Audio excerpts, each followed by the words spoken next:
ওষুধ ফেরত চাওয়ায় রোগীর পরিবারের লোকজনের সঙ্গে দুর্ব্যবহারের অভিযোগ উঠল বনগাঁ মহকুমা হাসপাতালে। হাসপাতালের দালাল চক্র সক্রিয়, দাবি পরিজনদের। এটা একটা ঘুঘুর বাসা তৈরি করেছে এরা, মানে দালাল চক্র যাকে বলে। এই বনগাঁ হসপিটালে আয়ার এই সিস্টারের আর ভীষণ বাজে মানে কথাবার্তা। আপনি চলে যান, আপনি কি করতে এখানে এসেছেন, আপনি ঢুকছেন কেন, ঢুকবেন না, আপনার তো রাইট নেই আসার, আপনি এসেছেন কেন, আপনি আসবেন না, ওষুধগুলো কিনে আমাদের হাতে দিয়ে। যে রিপোর্ট না করে কি করে 8খানা ইঞ্জেকশন লিখে দিয়ে দেয়, যদি আমি তাদের কথাতেই মেনে নিচ্ছি যে হ্যাঁ 8খানা ইঞ্জেকশন দিয়ে দিয়েছে, কিন্তু দেয়নি, 3টেই দিয়েছে। 8খানা ইঞ্জেকশন কোন হিসাবে দিয়ে দেয় পেশেন্টকে, যার কিনা পেটের প্রবলেম এবং বমি হয়েছে।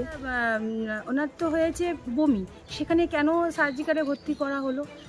তারপরে যখন ট্রিটমেন্টটা চলছে তারপরেও বলছে, ডক্টর এসে বলছে এখানে কেন দেওয়া হলো, এখানে কিসের জন্য, সিস্টারও বলছে।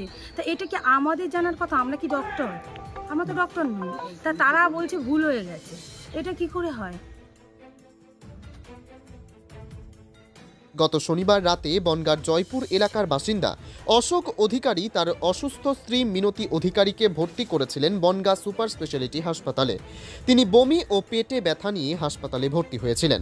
অশোকবাবুর অভিযোগ, স্ত্রীকে ভর্তি করার পর হাসপাতাল থেকে 6টি ইঞ্জেকশন বাইরে থেকে কিনতে বলা হয়, তা কিনে দেওয়া হয়। কিন্তু পরবর্তী সময়ে স্ত্রীর কাছ থেকে জানতে পারি 3টি ইঞ্জেকশন তাকে দেওয়া হয়েছে, বাকি 3টি ইঞ্জেকশনের খোঁজ পাওয়া যায়নি।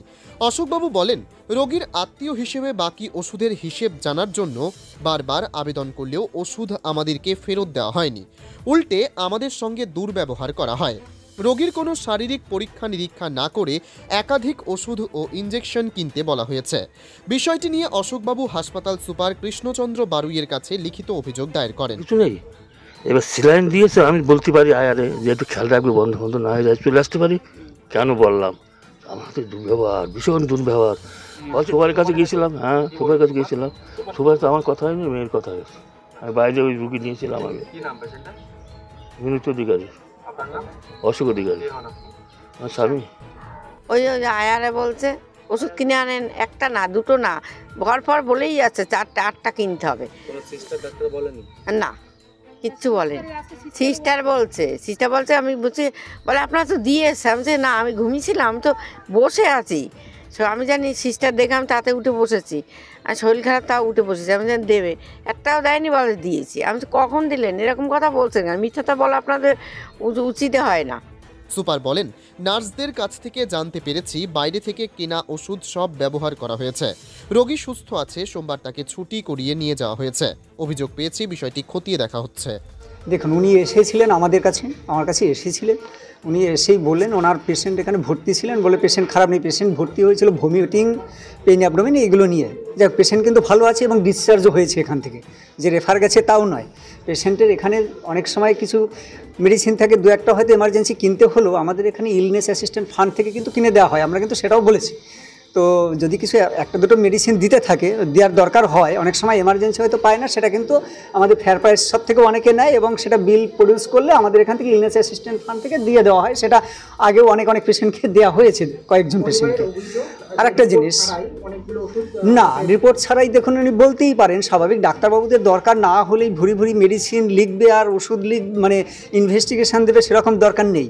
এই গভর্নমেন্ট হসপিটালে দেখুন সমস্ত ধরনের ইনভেস্টিগেশান, ইউএসজি থেকে শুরু করে প্রত্যেক দিনই এভরিডেতে সব কিছুই হয়।